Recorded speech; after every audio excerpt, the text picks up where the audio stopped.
بسم اللہ الرحمن الرحیم۔ السلام علیکم۔ کبھی آپ کے ذہن میں یہ سوال آیا ہے کہ اللہ تعالیٰ نے ہمیں فجر کے وقت جاگنے کا حکم کیوں دیا ہے؟ کیا فجر کا وقت صرف ان قریب پڑھنے کا وقت ہوتا ہے؟ کیا اس وقت کے پیچھے ایک راز پوشیدہ ہے؟ وہ راز کیا ہے؟ اس راز کو جاننے کے لیے ضروری ہے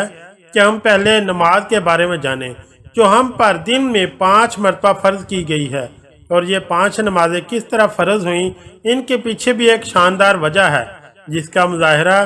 سفر معراج میں اس وقت ہوا جب حضرت محمد صلی اللہ علیہ وسلم اللہ سے ملاقات کے لیے وقت کے انتہائی مختصر حصے میں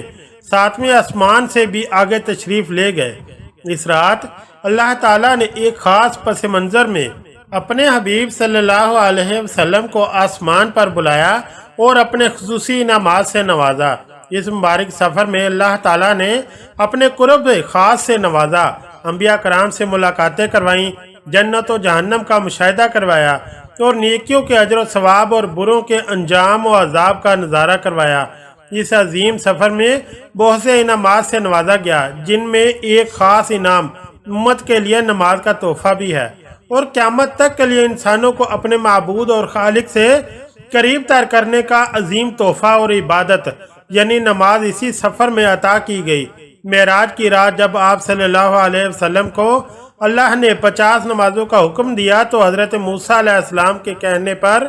آپ نے اللہ سے 50 نمازوں میں نرمی کی درخواست کی، اور ایسا کئی بار ہوا، یہاں تک کہ اللہ نے امت محمدی صلی اللہ علیہ وسلم کے لیے دن میں 5 نمازوں کا حکم دیا، جس کے بعد بھی حضرت موسیٰ علیہ السلام نے آپ صلی اللہ علیہ وسلم کو 5 نمازوں میں کمی کے لیے اللہ کے پاس ایک بار پھر جانے کا مشورہ دیا، لیکن تب آپ صلی اللہ علیہ وسلم نے فرمایا کہ میں نے اپنے رب سے کئی مرتبہ درخواست کر لی ہے، یہاں تک کہ اب مجھے حیا آ گئی ہے اور اب میں راضی ہوں اور اس حکم کو ہر طرح سے تسلیم کرتا ہوں۔ ہر نماز پڑھنا ضروری ہے، اور یقیناً آپ کے لیے بھی نمازوں میں سب سے زیادہ مشکل نماز فجر کی نماز ہوگی، جس میں نیند کا غلبہ اس قدر ہوتا ہے کہ انسان بمشکل اٹھ پاتا ہے، لیکن دن کے اس خاص حصے میں جو راز پوشیدہ ہے، اسے جب آپ جانو گے تو یقین کریں کہ آپ فجر کی نماز کبھی نہیں چھوڑنا چاہیں گے۔ یہاں نماز فجر کے کچھ فضائل اور سماعت فرمائیں۔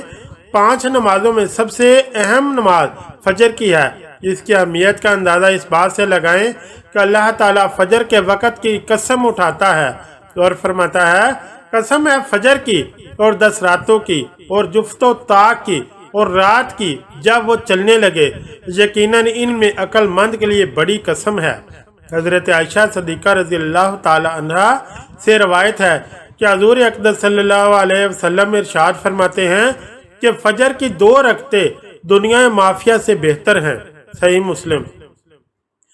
یاد رکھیں کہ فجر کی باجماعت نماز ایک مسلمان کی صداقت اور اس کا ایمان پرکھنے کی کسوٹی ہے۔ عبداللہ بن عمر رضی اللہ تعالیٰ عنہ فرماتے ہیں،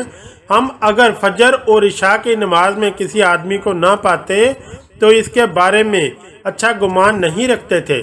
فجر کی نماز جہنم سے حجاب ہے۔ جناب رسول اللہ صلی اللہ علیہ وسلم نے فرمایا، جو شخص سورج نکلنے سے پہلے اور سورج ڈوبنے سے پہلے کی نمازیں یعنی فجر اور عصر پڑھتا ہے،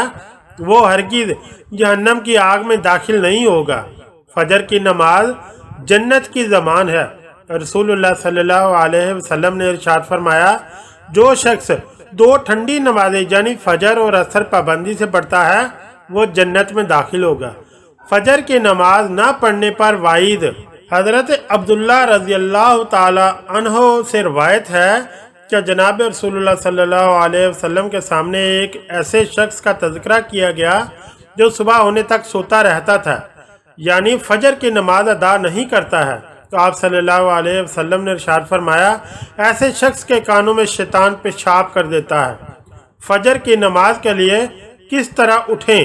نمبر 1، رات کو جلدی سوئیں۔ نمبر 2، سوتے وقت فجر کی نماز جماعت سے ادا کرنے کا پختہ ارادہ کریں اور ارادہ کرنے میں مخلص بھی ہوں۔ ایسے اسباب اختیار کریں جن سے فجر کی نماز کے لیے اٹھنا آسان ہو، مثلاً الارم والی گھڑی میں مناسب وقت پر الارم سیٹ کر کے اس کو مناسب جگہ پر رکھیں۔ اگر ان امور کی رعایت کر کے سوئیں گے تو انشاءاللہ فجر کی نماز جماعت کے ساتھ ادا کرنا آسان ہوگی۔ پھر بھی اگر کسی دن اتفاق سے بیدار ہونے میں تاخیر ہو جائے تو جس وقت بھی آنکھ کھولے سب سے پہلے نماز ادا کر لیں، انشاءاللہ تاخیر کا کوئی گناہ نہیں ہوگا، لیکن اس کو معمول بنانا، گناہ پر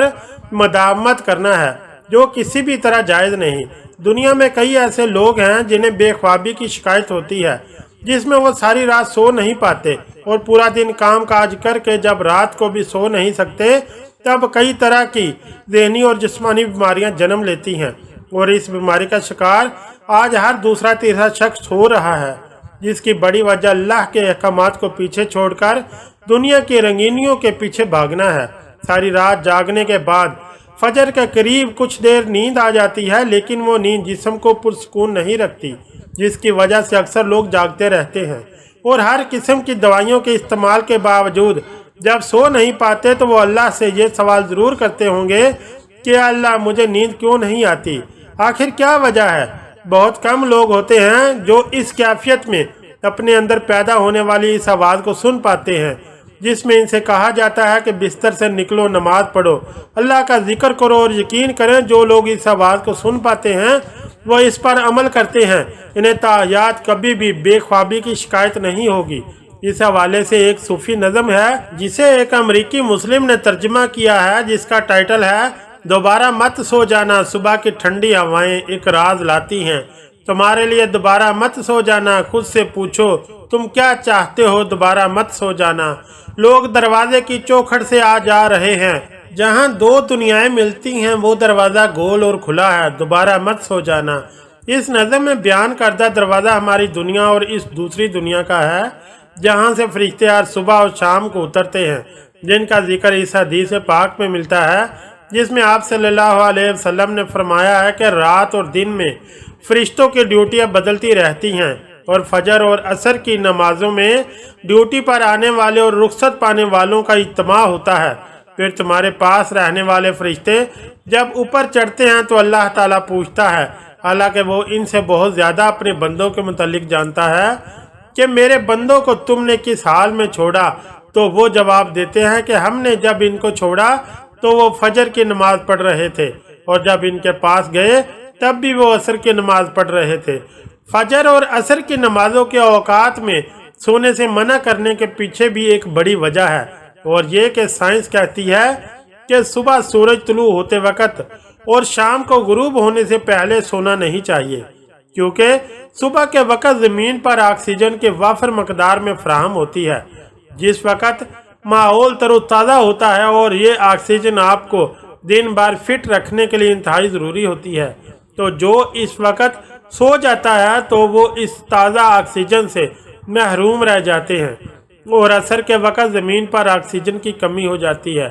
تو اگر کوئی سو جاتا ہے تو اس کو آکسیجن کی فراہمی کم ہوتی ہے، جس کی وجہ سے جب وہ جاگتا ہے تو اس کے سر میں درد اور طبیعت بوجھل ہو جاتی ہے، اور یہی بڑی وجہ ہے کہ دین اسلام میں ان دونوں اوقات میں سونے سے منع فرمایا گیا ہے۔